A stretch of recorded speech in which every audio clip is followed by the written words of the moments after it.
G'day guys, Butcher Jerd here. We haven't done that intro in a fucking hot minute, have we?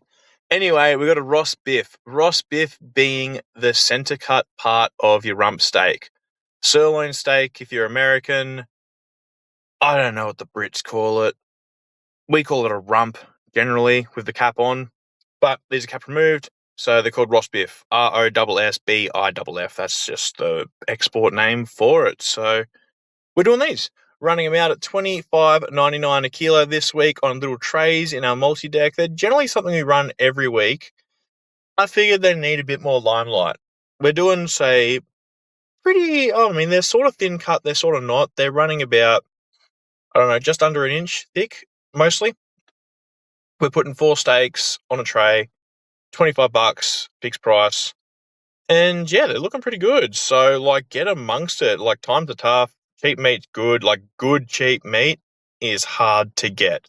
So, what we're trying to do is we're just trying to make life a bit easier for everybody. And if we can get the cost of goods down on stuff like this and have some, nice products for a good price, that's pretty cool. We can make some money. You guys can save some money.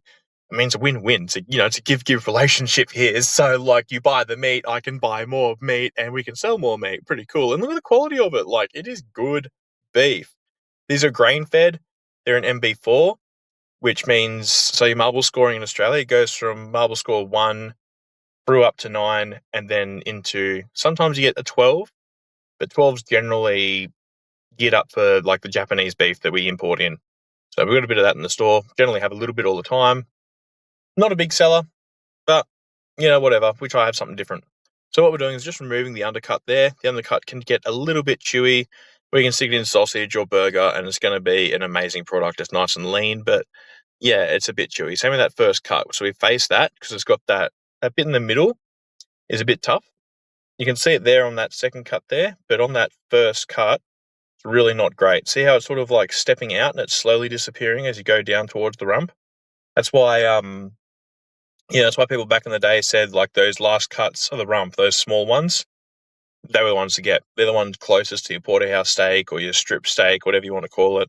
They are the most tender. So basically that one I cut and this one that I just cut then, those are the ones you want generally when you're buying rump steak. That's the difference between a really good one or, a really bad one. See, some butchers don't trim up the face at all. They don't trim up underneath. And, you get a rump that's shit, really, quite shit. I mean, it doesn't have to be a bad product. You just got to, treat it respectfully and clean it up a bit better than you normally would, and they come out great. So that's them. The cap's a big thing now, so we can sort of get these. It's interesting. We can get the ross biff here, and we can get these generally cheaper than their cap on counterpart, purely because there is such a market for export rump caps now that they got to get rid of the ross biff. And say this piece of meat here is probably 3.5-4 kilos. The rump cap that came off that was 1.8. You know what I mean? So they got to try and move these to get more caps.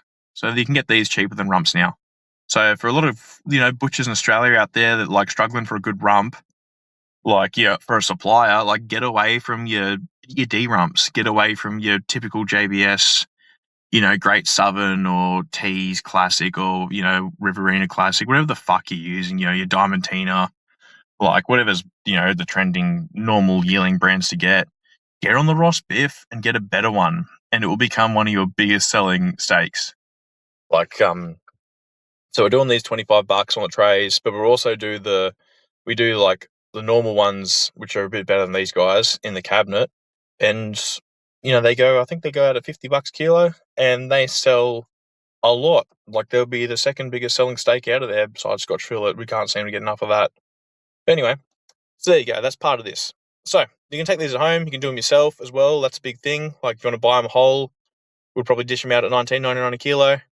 We are going to, I haven't said too much of it, but we're building a wholesale to public room currently.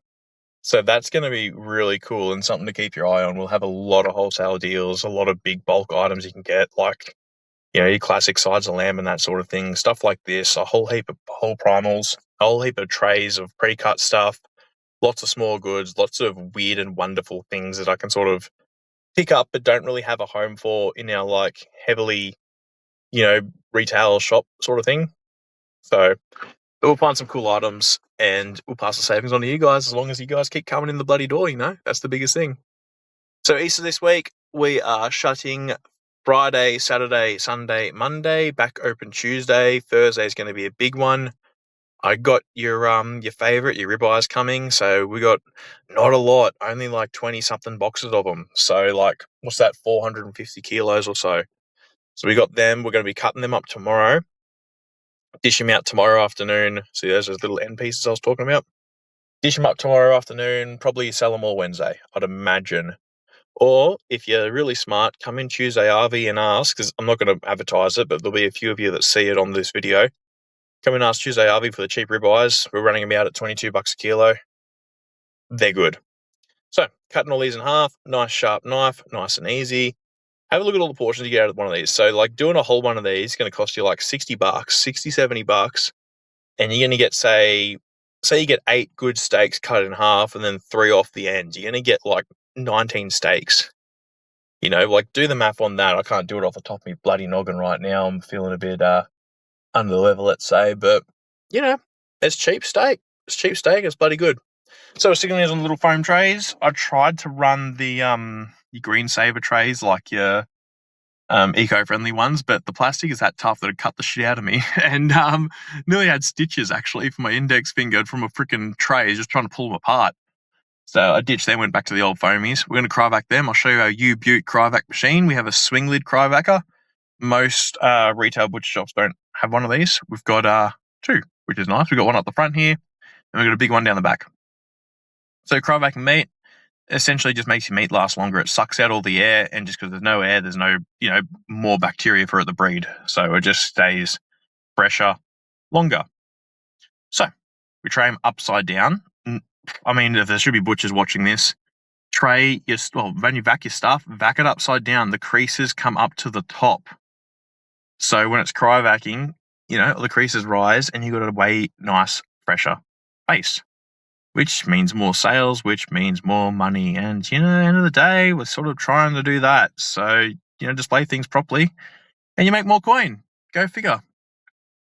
Anyway, we'll see this come out in a second and that will be the video.